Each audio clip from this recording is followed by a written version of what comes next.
Buenos días.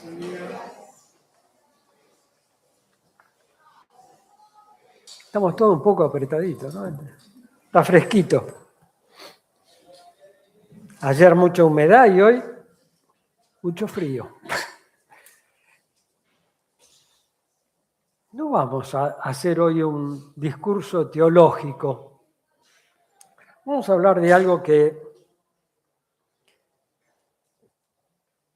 todos de alguna manera lo hemos escuchado. Pero yo tengo una formación técnica y hace unos días recibimos una carta, algunos la leyeron, otros no. Dije, esto es lo que me hacía falta para completar este estudio, para compartir con ustedes. Vamos a ir a la carta de Efesios. Decimos la carta de Efesios. En realidad es una carta universal. Le decimos de Efesios porque fue donde primero fue entregada. No es estrictamente para los efesios, es para todos. Y le ponemos de Efesios porque fue, como dije antes, el lugar donde llegó primero. La podemos abrir en dos partes. La primera, todo lo que implica la gracia de Dios. Y la segunda, toda la responsabilidad que tenemos nosotros para con Dios. Nos vamos a quedar nada más que en la primera parte y no en toda la primera parte. En un pedacito. En aquello que Dios nos da. En el capítulo 1, y voy a empezar a tratar de mencionarlos. Verso 3 dice: bendito sea el Dios y Padre nuestro Señor Jesucristo, que nos bendijo con toda bendición en los lugares celestiales. Ya tenemos un lugar en el cielo. Estamos acá, con frío, con calor, con humedad, con lo que querramos, pero ya Dios nos ha dado un lugar arriba. Tenemos una reserva, un asiento donde vamos a estar. El Señor en Juan lo acierta, donde voy a la casa de mi Padre a preparar lugar para que donde yo esté, vosotros también estéis. En el verso 4 dice, nos escogió desde antes de la fundación del mundo para que fuéramos santos y sin mancha. Ya Dios dijo, ustedes van a ser separados de lo que el mundo acostumbra. Van a ser separados para mí. Santos y sin mancha. Verso 5. Ser adoptados hijos suyos por medio del sacrificio de Cristo. Somos hijos de Dios. ¿Tenemos un padre carnal? Sí, pero tenemos un padre espiritual. Dice en el verso 6, aceptos, agradables a Dios. ¿Somos agradables a Dios individualmente? Pensemos. Obviamente que mirado desde nuestro punto de vista, no lo somos. Pero desde la vista de Dios, a través de Cristo, como dice aquí, aceptos en el amado, ¿no? Por medio de Jesucristo y de la gracia de Dios. Ante eso somos aceptos. Por Cristo. ¿Para qué? Para alabanza y gloria de su gracia. Verso 7. Nos redimió. Nos dio el perdón de todos nuestros pecados. ¿Por qué? Por la sangre de Cristo. Todo de parte de Dios. Hasta acá nosotros disfrutamos de todo eso.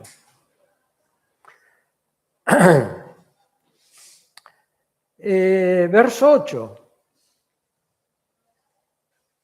nos dio o hizo abundar sobre nosotros en toda sabiduría e inteligencia por las riquezas de su gracia. Inteligencia y sabiduría, ¿para qué?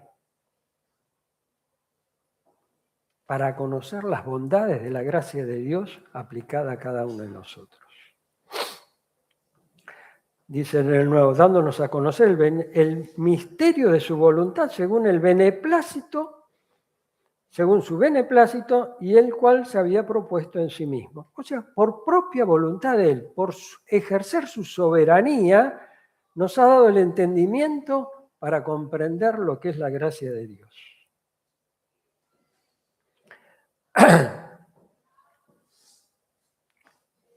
Verso 11. En Él, asimismo, tuvimos herencia habiendo sido predestinados conforme al propósito del que hace todas las cosas según el designio de su voluntad. Tenemos una herencia. Hace unos domingos atrás, en Primera Pedro, hemos hablado acerca de esa herencia, si recuerdan. ¿Qué clase de herencia? Una herencia eterna. Una herencia eterna. Incorruptible, incontaminable, inmarcesible. Verso 14. Un día creímos en Cristo como nuestro Salvador. ¿Y qué hizo el Señor? Nos selló con el Espíritu Santo, que dice que es las arras de nuestra herencia hasta la redención de la posesión adquirida. ¿Qué es las arras? Bien, una garantía. ¿Qué clase de garantía?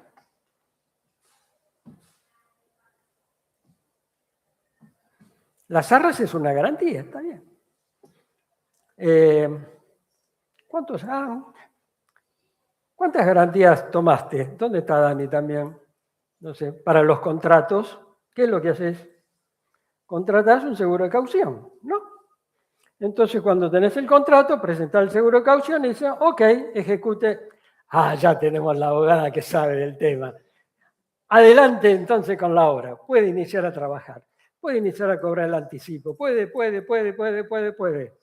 El Espíritu Santo nos selló y entonces podemos,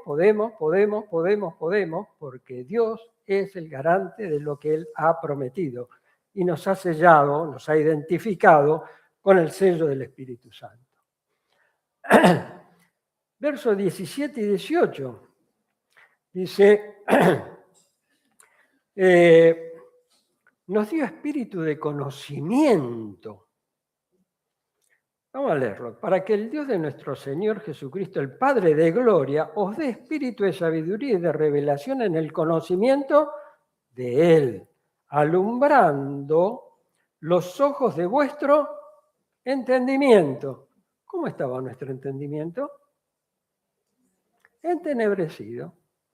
No reconocíamos lo que Dios tenía para cada uno de nosotros, pero Él nos dio espíritu de conocimiento para saber y valorar la esperanza que tenemos y la herencia que Él ha preparado para nosotros. Vamos al capítulo 2.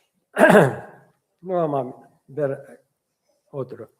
Y dice, versículos 4 y 5, pero Dios, que es rico en misericordia, por su gran amor con que nos amó, aun estando nosotros muertos en delitos y pecados, ¿qué hizo? Nos dio vida.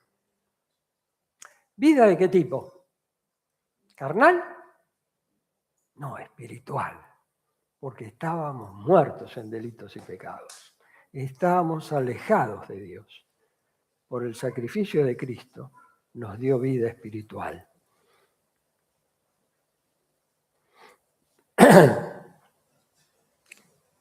¿Qué es eso? ¿Qué significa el que nos haya dado vida espiritual? Es una manifestación de la gracia de Dios para con nosotros. una manifestación de la gracia de Dios para con nosotros. Verso 6. Y en Él nos resucitó y asimismo nos hizo sentar en los lugares celestiales con Cristo.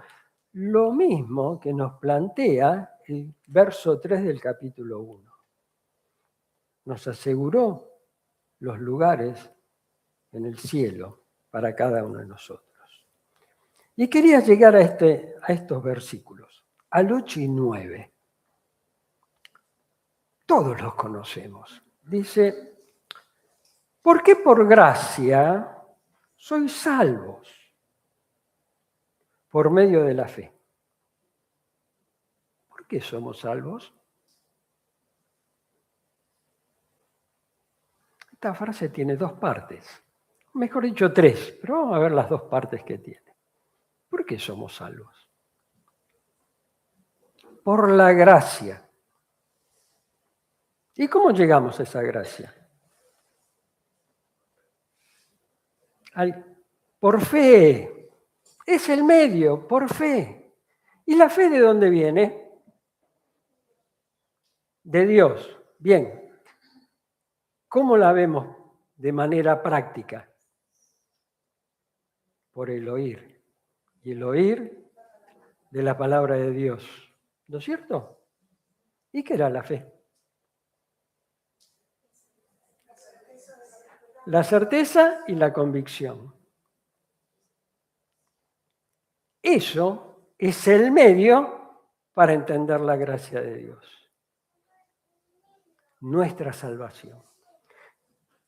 Y aquí voy dije mi formación técnica. ¿Qué ejemplo tenemos? Voy a leer algo. Algunos los tienen ya en el telefonito. Dice, durante la visita salí un momento y me regresó después de que un paquete que me entregó era mi Biblia, la cual me había confiscado durante mi encarcelamiento. Llamó a su esposa y a sus 4 hijos para que estuvieran presentes. Noté que él estaba emocionado y de repente me abrazó con lágrimas en los ojos. Después de calmarse, comenzó a relatarme lo que ocurrió durante mi encarcelamiento. Dice, yo fui quien se ocupó de tu interrogatorio aquella noche y hubo una situación que me dejó sin palabras. Después de la tortura, dijiste algo que me quedó grabado en mí. Necesitas paz, no eres feliz. En aquel momento no podía mostrar debilidad. Tenía que mantener mi firmeza para no perder el respeto como policía. 2 días después te liberaron, pero yo me quedé con tu Biblia. Leí esa Biblia en secreto durante 8 meses. No me agradó el Antiguo Testamento, pero me devoré el Nuevo. Pasé horas leyendo hasta que encontré la respuesta a lo que me dijiste tras el interrogatorio. Necesitas paz, no eres feliz. Al concluir lo que dijo, me pidió que le explicara cómo él y su familia podría convertirse al cristianismo. ¿Qué operó acá? El Espíritu Santo. Miguel les fue preso, fue torturado, le sacaron la Biblia y la lectura de la palabra de Dios. Hermano, cuando lee, ¿qué escucha? Lea lo que lea. ¿Qué escucha? Lo que lee. Interiormente usted, aunque no hable en voz alta, hable internamente, sin sonido, usted escucha lo que está diciendo. ¿Y esta persona qué escuchó cuando leía? La palabra de Dios. La palabra de Dios mediante el Espíritu Santo, abrió su entendimiento. Y dice que entendió que necesitaba de Dios. ¿Qué hizo Miguel? ¿Hizo algo? No. Fue interrogado, fue castigado, fue liberado. La obra la hizo Dios, por gracia. Por eso el versículo 8 dice, por medio de la fe. Él oyó la palabra y oyó la palabra de Dios. Y esto no de vosotros. Fue el Espíritu que obró y manifestó la gracia de Dios en ese ex policía, por lo que dice en su carta. Y no de vosotros, pues es un don de Dios. La obra la hace Dios. Nosotros somos un mero vehículo de acercarle la palabra de Dios. Y la palabra de Dios obra en las personas. Bien dice acá el verso 9, no por obras para que nadie se gloríe. La gloria es de Dios. La gracia es de Dios, puesta de manifiesto para cada uno de nosotros. Y quiero terminar. ¿Qué nos evidencia esto que Miguel nos cuenta? Cómo el verso 8 y 9 son una realidad. Pero algo más. En el capítulo 2, verso 7, dice, para mostrar en los siglos venideros las abundancias riquezas de su gracia, en su bondad para con nosotros, en Cristo Jesús. ¿Cuándo fue escrito esto? Hace 20 siglos, en el año 60. Casi 20 siglos. ¿Cuándo ocurrió esto? 20 siglos después de que fue escrito.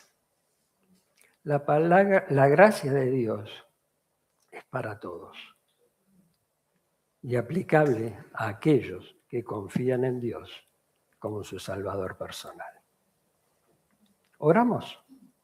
Señor y Padre, gracias te damos, porque lo que está escrito en tu palabra es verdadero. Señor, gracias porque pasa el tiempo, pero tu palabra no cambia y tu palabra se cumple, aún a pesar de nosotros. Gracias por la salvación que tenemos en Cristo Jesús. Gracias porque un día abriste nuestro entendimiento y comprendimos que debemos ser obedientes a ti. Gracias, Señor. Te pedimos que nos despidas ahora y nos lleves bien a nuestros hogares. En tu nombre oramos. Amén.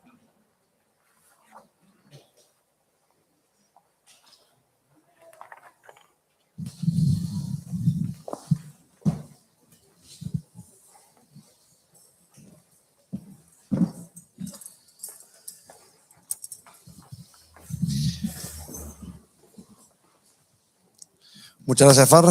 Bueno, hermanos, nos despedimos. Mantengamos en oración al papá de Josué por su pronta recuperación.